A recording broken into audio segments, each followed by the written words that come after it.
Playoffs kicked off on Sunday afternoon for the Miami Heat, taking on the Atlanta Hawks and all-star Trae Young.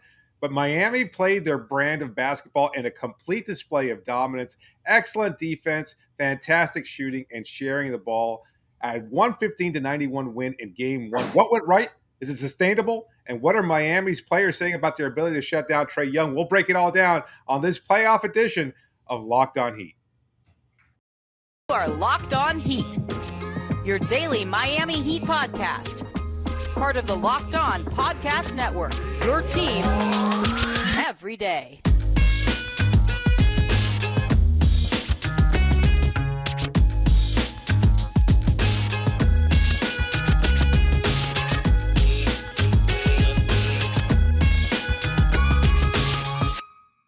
Hello, Heat Nation. It's a white-hot edition, Monday edition of Locked On Heat, your daily podcast covering all things Miami Heat, however you may be listening or watching on YouTube, Odyssey, or on your favorite podcast app. Thank you so much for making Locked On Heat your first listen every day. I'm David Ramil, and with me, as always, is my co-host, Wes Goldberg. Today's episode is brought to you by BetOnline.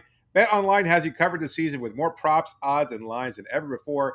BetOnline, where the game starts. It's been over a week since the regular season ended for Miami. The Heat hosted the Hawks on Sunday's Game 1, and while there might have been concerns about rust, Miami established the style of play early on. Both teams were really shaky to start the game, with Miami looking a little sluggish, but still getting the shots that they wanted. The Hawks struggled too, having won the 8th seed in the play-in tournament on Friday. There wasn't any rust for them, although there were some Hawks fans who used fatigues as an excuse, something we'll talk about a little bit later. Atlanta was also missing their best defensive player in Clint Capella, who will be out for at least the first 3 games of the series. But they also welcomed back John Collins, who was coming off the bench and will likely start moving forward. But what I saw was a Heat defense that was absolutely locked in, effectively shutting down Trae Young, regardless of who was guarding him, and keeping him from beating Miami with either his long-range shooting or his passing ability. Young finished with just 8 points on 1 of 12 shooting. Miami conversely shook off the rust and finished the game shooting over 52% from the field, complementing their defense with crisp ball movement and setting a franchise record for most assists in a half in a postseason history with 18. An incredible Game 1. This is the kind of game that Miami really needed. Again, Miami being doubted among national circles, I think, when you look at what this team was able to accomplish over the regular season, a lot of people discount whether or not they have the same talent. Fans were being really, really chirpy on Twitter and other social media platforms about, oh, they've got the best player in the series in Trae Young. And again, there was that rust factor to consider. Miami put all that to bed. They just absolutely dominated, even when they weren't playing their very best game at all. I think there were still things that they could improve on, but overall, just a great, great, great statement-making game for the Miami Heat. What do you think, Wes? Yeah, I think aside from the first quarter, which was kind of a slog, right? What was the final score in that first quarter? Like 23-17 or something? Yeah. It was like nobody scored any points. The Right. refs were really quick to blow every whistle. I don't know if they were trying to if they sensed that maybe they had to get control of that game early, which kind of strikes me as weird. Maybe that's like a Heat thing because I don't think you're worried about the Hawks throwing hands, but whatever. It was that one play that, between Jimmy Butler. Yeah, I wanted to Jimmy mention Butler. that I think that kind of sparked something in the team because after that they were like, you know what, let's just get into this thing, let's lock in, and let's just take this game over. And you got that sense what you were talking about. From the national media just doubting them, right? And they heard it, and they've heard it. Oh yeah. I've talked to players, and I'm like, and they get it. Like, and I think there was a little bit of all right. We haven't been playing We haven't been playing basketball for a week, but don't forget about us. We're the number 1 seed in the Eastern Conference, and they came out and made a statement. And I think, and what I was going to say, aside from that first quarters 2 through 4 went about as well as you could possibly hope for in a Game 1 if you're a 1 seed playing an 8 seed. They limited Trae Young. They had a plan defensively that they apparently installed. I don't think it was all that different than what they've done on the regular season, but they just executed at such a high level. And Trae Young missed some shots, but you know what? They also never let him get in a rhythm. They punched him early, and they never really let him get into any sort of flow. And that was just not that was Trae Young's worst game of his season. Like not just playoffs, obviously, but of the entire season. And that was in lore, and you got to give a lot of credit to Miami. Like I said, about as good of a first game as you can hope for to start these playoffs. Yeah, you mentioned the second quarter. The first quarter, again, a little sluggish, but I took away that from that quarter that Miami was still setting the pace. Like their Yes. defense was really sharp. They were, again, being physical with Young, limiting his opportunities, making him uncomfortable. Players have all talked about that, from Max Strus to Jimmy Butler to Duncan Robinson. Everybody, when they mention what it's like to defend Trae Young, it's all about keeping him out of his comfort zone.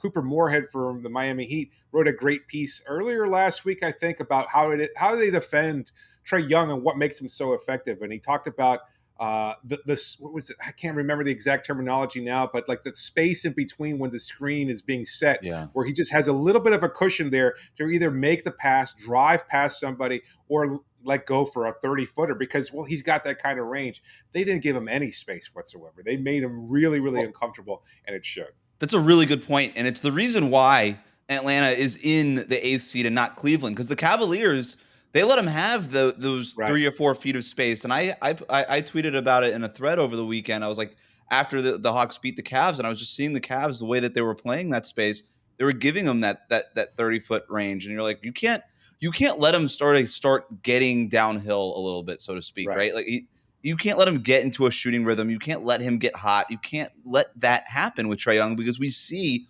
what he can do when he has just a little bit of confidence. You got to just suck that confidence away from him early. You got to like basically take the rug out from under him and never let him get his footing. And that's what the Heat did. They closed on that space. And by the way, I have video of this on the Twitter thread too, and it was a great the article that Cooper Moorhead wrote is another good example where this has been Miami's strategy against Trae Young all season long, right? They don't give him that space. Much easier said than done, right? Because they'll throw multiple bodies at screeners. They'll try to get Trae Young loose. He's really wiggly, right? He just gets himself free, and he's great at it. It's why he's going to be on the All-NBA team, and deservedly so. He's an awesome player. But Miami was dialed in. And you and I talked about it a little bit last week about the fact that they were just having more practices than they ever have had before in their week between games. And they're going to practice again on Monday in between games too. Like, this is a team that is completely dialed in. And I think you hit the nail on the head too. They were setting the pace earlier in that game. The refs were too. The refs were setting the pace. Like it felt like 6 whistles in the first 60 seconds, but whatever. Like, let's just please. Mostly benefiting Atlanta too, by the way. Like they were getting a lot. I didn't even notice. There was one on Kyle Lowry, and I was like, "Come on! I can't even watch this first quarter. Like, let's just get this thing going." Like, I think the league office called the officials by halftime. It was like, "Hey, we got to show the rest of these games. Like, we get this going." But no, the possession game was a really big deal. Like, obviously Toronto or Atlanta didn't score a whole bunch. They only had 91 points. Miami had 115. I think Miami would have been happy winning this game 96-91, right? 86-81. Like, they don't want these games to be shootouts as much as the Heat were hot from 3-point range and Atlanta wasn't in this game. But Atlanta, 75 shot attempts for the game. Miami, 82. The pace was slow, right? I think the point that was kind of because of the tone they set in that first quarter, which was, you're going to have to grind for everything here. You're going to have to grind for absolutely everything. And at the end, Hawks just couldn't do it. I think the game was probably won in the second quarter. Like, that first quarter was a pace setter, a trend setter, if you will, kind of just establishing the rhythm of the game. But in the second quarter, Miami really cemented their strangled hold, not just on Atlanta's offense, but and also catapulting their own to another level. Yeah. Not only did they outscore the Hawks by 13, but it was the 3-point shooting that really defined the game. But this was a microcosm of that, because for both teams, it was just a really just different ends of the spectrum. The Hawks shot just 1 of 10, including 0 for 4 from Trae Young, while Miami shot a blistering 7 of 13, 2 from Kyle Lowry, 2 from Gabe Vincent, and 3 of 4 shooting from Duncan Robinson. That's in that second quarter? Yeah, that was in that second quarter. And Robinson had one of his best games of the season, 27 points, 9 of 10 shooting, 8 of 9 from 3-point range. I think establishing a franchise record for most 3-pointers off the bench, or most 3-pointers for an individual player in a playoff game also. Yeah. So breaking his own record as well. Just an incredible night for him, and just a really strong showing from Miami in general. But as I mentioned before, good call keeping Duncan Robinson in the rotation, by the way. Let's just slide that in there a little bit. He has not been surpassed by either Victor Oladipo, Caleb Martin, or anybody else. Actually, Victor Oladipo did not play at all, as we projected that he would be likely out of the rotation. Good point. It was the 9-man rotation that we had expected, right? nothing changed. Max Strus started again. PJ Tucker was back and healthy. He had an awesome game. I know we'll talk about him in a bit. And then no, it's a really good point. Like Miami just shut down what Atlanta could do from beyond the arc. And again, there are shots that they missed that they could make, but not enough, right? Like this is a credit to the Heat's defense, and their defense generated their offense in this game. How many points off of turnovers did they score? Because it felt like every time you looked at the screen, they were getting a steal and taking it down to the other end. It was I had it 22 points here. off turnovers. 22 points off of turnovers.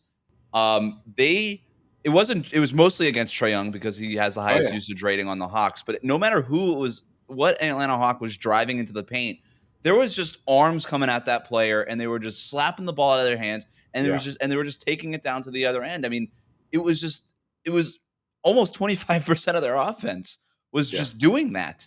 Was just there was one play. Well, I think it wasn't that kind of game turning second quarter where Trae Young drives and Bam Adebayo just takes the ball out of his hand and then just dribbles it. He's just like, this is mine now.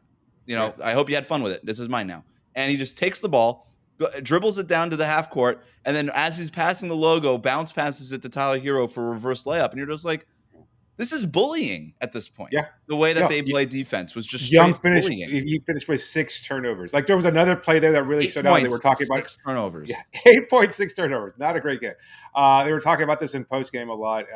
Just Kyle Lowry at one point absolutely picking Trae Young's pocket and then igniting the fast break. It was just him and Max Strus, and then Kyle in perfect Kyle fashion just dumps the ball off to Max Strus so he could finish for a dunk. It was just like at that point there, you could tell that Young had no answer for this team. He was just completely flummoxed. He wound up sitting out all of the fourth quarter. I think he only wound up playing 28 minutes from the game. Yeah. So we'll talk about whether guys getting a lot of rest down the stretch too, right? Yes. So yes, that was absolutely again about as good as the game one as you could have hoped for.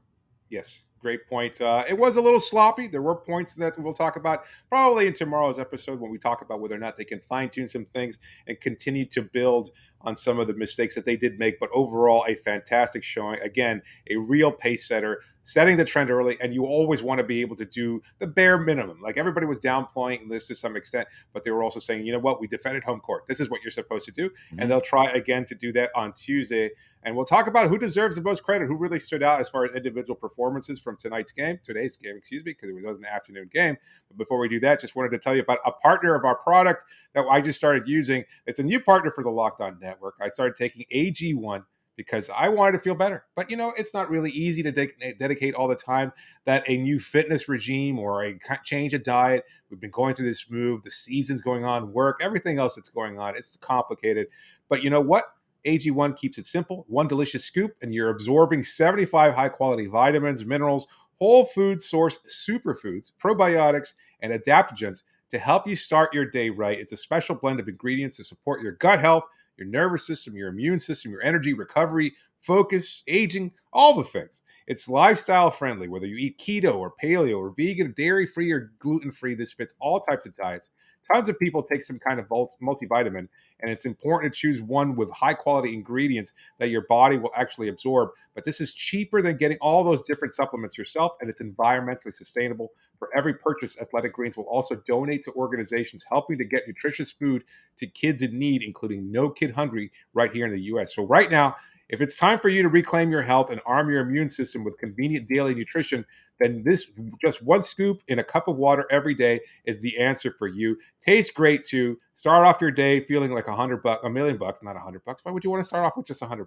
And make it easy. Athletic Greens is also going to give you a free 1-year supply of immune supporting vitamin D and 5 free travel packs with your first purchase. All you have to do is visit athleticgreens.com/NBA network. Again, that's athleticgreens, plural, .com/NBA network to take ownership over your health and pick up the ultimate daily nutritional insurance.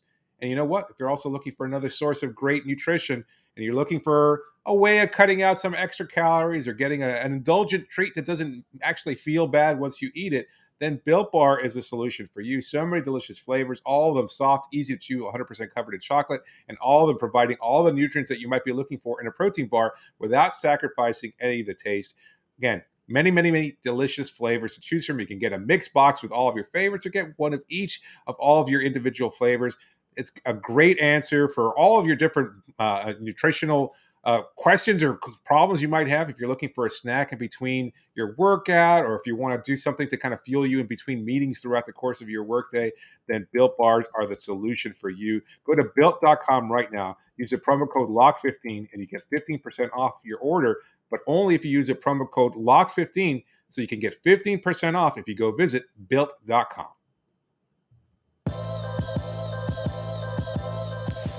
Thank you for making Locked On Heat your first listen. For your next listen, check out the Locked On Now podcast. Nightly recaps of every NBA game with analysis from our local experts. It's free and available wherever you get podcasts. All right. Time to get into the kitchen, whip up some credit cookies after a Miami Heat white-hot win here. Where to start, David? Let's start with this. What kind of cookies are we giving out today for the first playoff win? Today is Easter as we're recording this. Yeah. That might mean something to a lot of people, but I also saw something I've never seen before, a product I've never seen before in my son's Easter basket, which was a package of Dunkaroos. Oh my goodness. You have never seen a Dunkaroo before.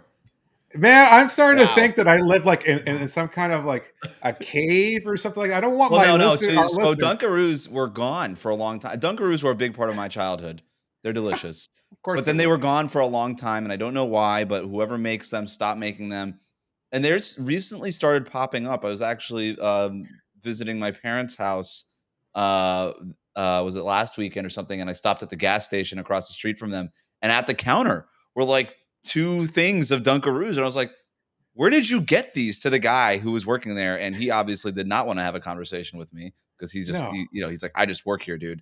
And I was like, all right, well, thanks for the information. I did not buy the Dunkaroos. I did not buy them because it's almost like I have such a great memory of them. I was like, there's 0% chance that I enjoy them as much now as an You don't adult want to that I did cheapen as your I was a memory kid. of them. Right. Oh, I was like, so I'm just going to let that memory live.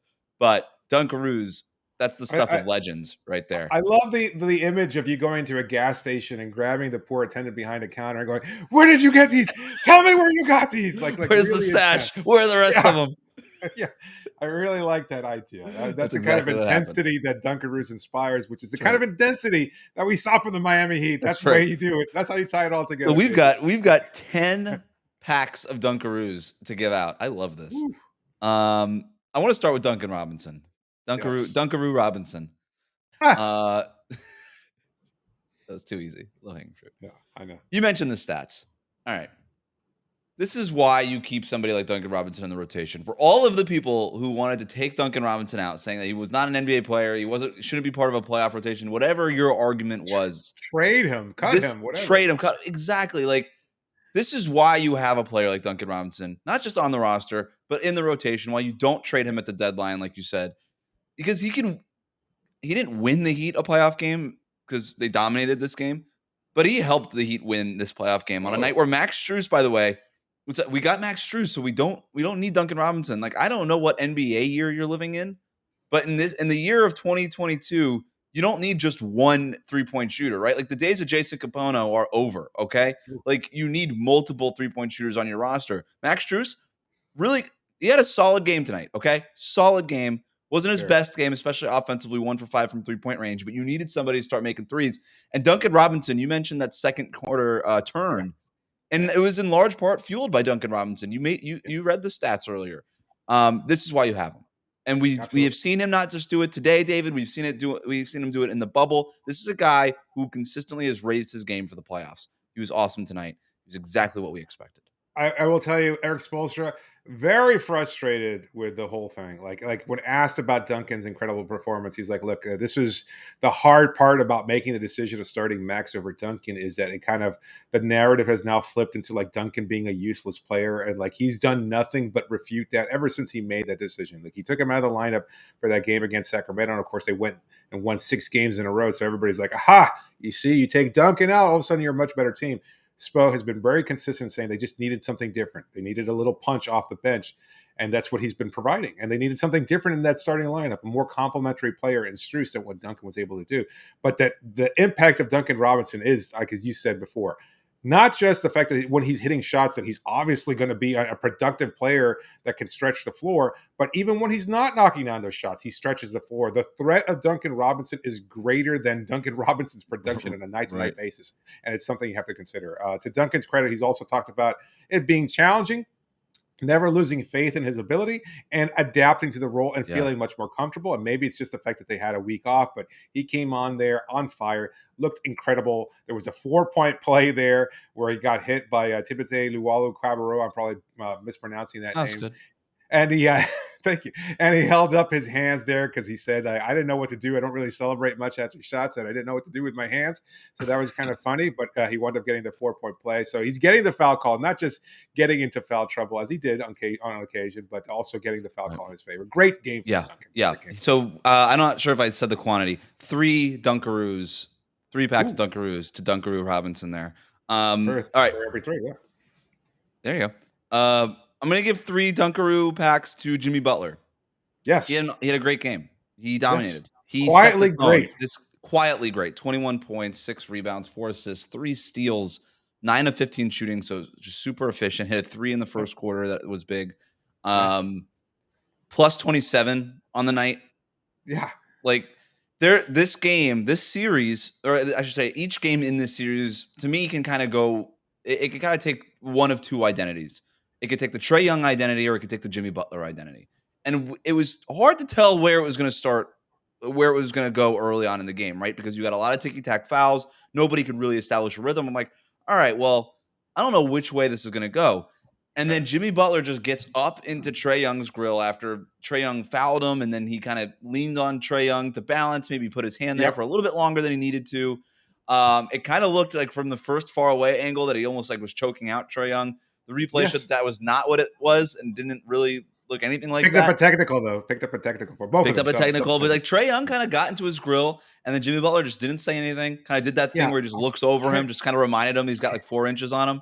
Can I interrupt this? Like 4 inches, like 7 inches. Like I mean, I saw some Hawks fans saying, "Yeah, Jimmy's a coward," although they were using much more colorful and vulgar language. But also, Jimmy doesn't want no smoke and this and that. It's like, wait a minute, Jimmy doesn't want any smoke from Trae Young. Like Jimmy has pieces of gum stuck under his shoe bigger than Trae Young, and probably that looks similarly to Trae Young. I mean, like, come on, what are we doing here? Like Trae Young, all 150 pounds of him, what's he gonna do? Shake a 3-pointer at him? Like, I mean, there's no threat there of physical violence. Come on, I don't get it. Like, yeah, no, that's crazy. And I thought that it established the tone, right? Like, okay.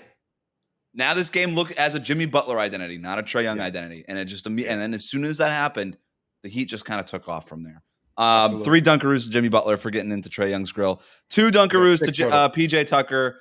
Fantastic. We look, the storyline, awesome 3-point shooter until the All-Star break, falls off after the All-Star break, comes out, has an awesome night. 4 for 4 from 3-point range, 16 points, 5 rebounds, 6 for 8 overall. So he started attacking, made a couple nice floaters. He missed a floater early. I was like, all right, you know what? Shake that one off. Shake it off. And then he did, right? He's been out for a long time, and he just took off from there. Just an awesome game from PJ Tucker. Defensively, he was totally locked in. Offensively, he was setting great screens. I said, making those threes, attacking the closeouts thereafter. Great game from PJ Tucker. 2 packs of Dunkaroos to PJ. And there were concerns about PJ too, because he was out diagnosed with a calf strain last week. So there were questions about whether or not he'd be available. He was. He confirmed that in yesterday's practice, and he said, "Yeah, I'll be out there." And sure enough, he was, and not just out there, but dominating. Like a fantastic, great game for him. I don't know if you have to put him in mothballs or whatnot before every series, but if you're going to get this version of PJ Tucker, it's almost worth it. Like to see him on rest just shows what kind of impact he has. Eric Spoelstra called him our best communicator on defense, like the way he talks, the way he just expresses everything. And again, just that steadying veteran presence that I want to talk about a little bit later on the show. Yeah, and that communication is going to be key as the series goes on. And that Atlanta will throw some extra, like Trae Young will throw some extra wrinkles at them, and it'll be important for PJ to keep everybody engaged.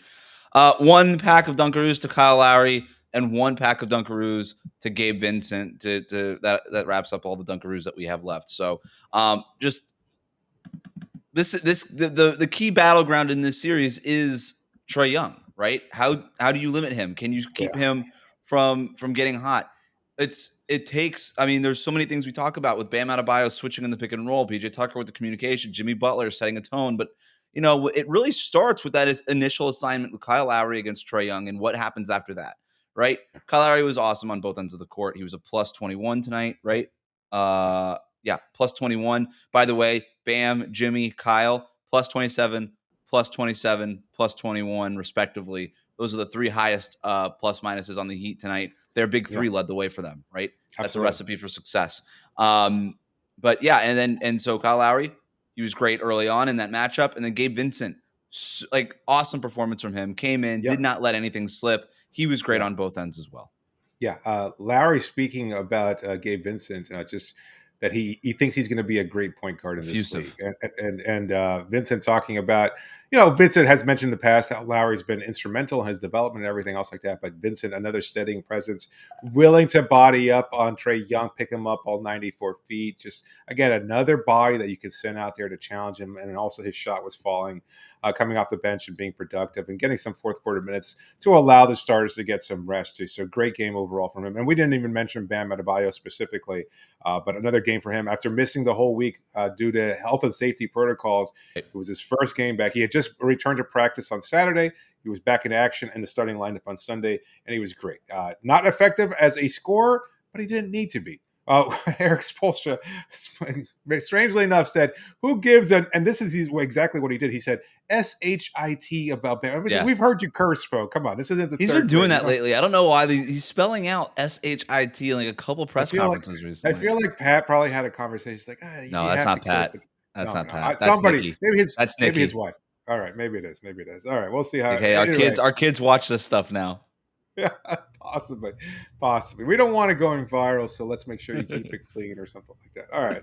Anyway, we'll talk about some of the other factors in tonight's game and Miami's big win over the Atlanta Hawks. But before we do that, just a reminder that this show is brought to you by BetOnline.net, your number one source for all of your betting stats and sports info. You can find all those latest sports developments, league reviews, and news, including this year's basketball playoffs and the start of the Major League Baseball season. I'll tell you, Miami looking pretty good. You might want to place a wager on their Larry O'Brien chances because I think, let's just say they've got a pretty strong case.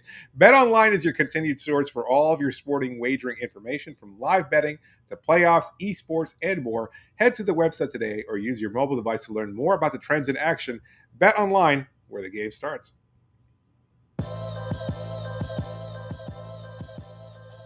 Just a reminder that you can always reach us via email at lockedonheat@gmail.com or via Twitter using the hashtag AskLOHeat. Send in your questions, send in your comments. If you want us to talk about them in an upcoming show, make sure to send those to us. You can always leave comments on YouTube as well.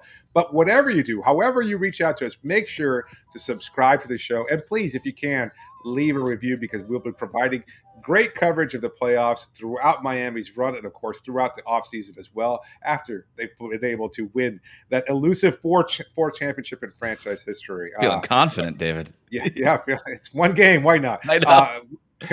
On tomorrow's episode, we'll look at some of the adjustments from both teams and specifically what the Heat can expect from Trae Young moving forward. But before we did that, I wanted to talk a little bit about Miami's approach because just listening to them in practice, talking to the players, and then seeing their reaction post-game after a big win. Like before the game, it was all about no matter what happens, it's one game at a time. Everybody talks about it. This is something that fans probably don't understand. That playoffs, the way that players interpret the playoffs is that every game is a new opportunity. What happened in game one doesn't necessarily mean how the next 6 games in the series might go. And that's something that the Atlanta Hawks will keep in mind. But from Miami's perspective, they were cognizant of that, and they've got the veteran leadership on this team to kind of provide that steadying presence. You had a guy like Max Strus, who was in the starting lineup, never played in a playoff game. Gabe Vincent never played in a playoff game. And yes, Max had like 2 minutes last year, and maybe Vincent probably played some minutes last year as well. But let's just say they didn't have instrumental roles on this roster. So how do you prepare for that? Well, you take one game at a time. You focus on what you do well, and if you SHIT the bed, guess what? You move forward. You put it past you. You just look ahead to what you can do better in game 2. You watch film. Jimmy Butler talking after the game about what his process is for moving on after game 1 to game 2. It's like a lot of film, just seeing what I can do. resting, recovering, talking to teammates, talking to the coaching staff, and being able to figure out what we can do differently, what we can do better, and anticipate what the other team is going to do. And it's going to happen in the other locker room as well. But I just like Miami's cohesion. The fact that you're just saying, you know what, despite a 30-point blowout, basically, none of that matters. That's already in the rearview mirror. You celebrate today for like a minute in the locker room, and none of that matters. Why? Because you've got 15 more wins to go, baby. And that's the focus for this team because they are on a championship path. Kyle Lowry was sort of asked the same question after the game, like kind of what expectations he had going into this one, right? Versus how it sort of played out. And not a great question. Well, they got they got an answer that we're talking about, so I don't know, but he talked about like, look, I have no expectations going into a game. You just sort of let it play out, and you stay locked into the moment. You just try to stay into the moment as much. Should have said locked on to the moment. Should have said Locked On Heat is the best podcast. That's my answer to your question. For sure. And but that kind of that encapsulates everything that Jimmy Butler was talking about too. It's just you got that's how a team like the Miami Heat got through the bubble, right? It's how you just block out all the stuff around, and you just you have to be locked into the moment. And I know it sounds like a cliche, and it is, but it is hard. And that's when you talk about when you add guys. It is absolutely true when you add guys like PJ Tucker and Kyle Lowry, who not only have the championship experience but the championship endurance, right? Like we got 2 months of basketball potentially ahead of us. That's hard to stay locked in the entire time. And you've got guys like Duncan and Jimmy and all these other guys that were part of the bubble team that did that in really hard circumstances, right? Like really difficult times. And so there's a lot that sort of goes into that. And you do need to know, it's the playoffs. It's go time. But you also need to know how to pace yourself because this is a marathon, not a sprint, right? This is the final stretch, but it's still part of the marathon. It's still a marathon. And so all the things that you're talking about, exactly right. I also find it very interesting that the Heat are practicing tomorrow. I feel like they wouldn't have done that in the regular season. Like they've practiced more in the last week than they have the entire regular season. That's a fact. That's not like I'm not exaggerating. They have practiced more in this last week than they had in the entire regular season. This is a team that was able to pace itself and get itself to playing its best basketball of the season going into the playoffs while still getting the number 1 seed, by the way, and home court advantage. They protected their home floor tonight. They are completely locked in. They are back into the practice floor tomorrow. This is the Miami Heat's time. This is why they went out and added Tucker and Lowry and made these win now moves, is because they want to win now. Anything short of winning now, I still think is probably a disappointment. Internally, for them, absolutely it is. We'll see what happens. But this team seems really locked in now. It's easy to say that after you beat a team by 24 points, right? It's easy to say that when you're feeling confident. Let's see what happens when Miami gets punched in the mouth, because it's going to happen. The Heat will get punched in the mouth. They will lose a game at some point. We'll see what happens then. But this is why you prepare that way, is so that you are prepared for when that happens. And this is why you play the process, why you focus in on the process and you don't play the results so much. It probably will be a light practice. It's not like they're going to run laps or anything like that. This isn't 2-a-days at the start of pre-camp. Right. This isn't what is it? Bring your elbow pads? Yeah, exactly. This is review what they did right, what they did wrong, how to make improvements, how to prepare for what we're going to talk about in tomorrow's episode. Yeah. On the flip side of all this, I do want to point out that a lot of Hawks fans are kind of, let's say, crying. I think crying, shedding actual tears about the fact that the Hawks have played 3 games in 6 nights because they had to take on the Charlotte Hornets on Wednesday to eliminate them from postseason contention. And, of course, they had to play on Friday to take on the Cleveland Cavaliers and move on past them to be the 8th seed in the playoff tournament. And now, of course, a 1 o'clock tip-off. Like, if that really matters. They played 3 games in 6 nights or something like that, and apparently it's a really big deal. You know what? I find it absolutely ludicrous. I think they were rusty, and at the same time, they were also getting John Collins back. And I think Miami played a very good game. Like, I don't think fatigue was a factor at all. And I bet you I didn't get a chance to listen in to the Hawks post-game presser, but I'll bet you that they did not use that as an excuse or an explanation. I bet you they didn't even give that any kind of credence whatsoever. So neither should fans. I understand fans are going to be passionate and use whatever excuse they possibly can, but that's bullshit.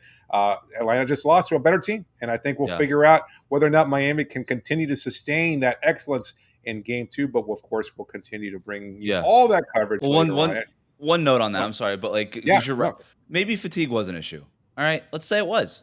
Let's say it was an issue. I'm with you. It shouldn't have been at this point, but Yeah. like, here's an idea: be better than going into. Just avoid the play-in tournament.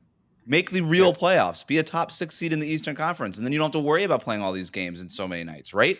Like, this is an Atlanta Hawks team that carried itself with the swagger all year long of a team that could just flip the switch, like they won the championship. Like, no, man, you got They lit lost off in the Miami. floor in the Eastern They Conference lost in Finals. Miami 2 weeks ago or something like that. Well, Like they this, just carried themselves with this. They were the most confident team that hasn't done anything that I've ever seen.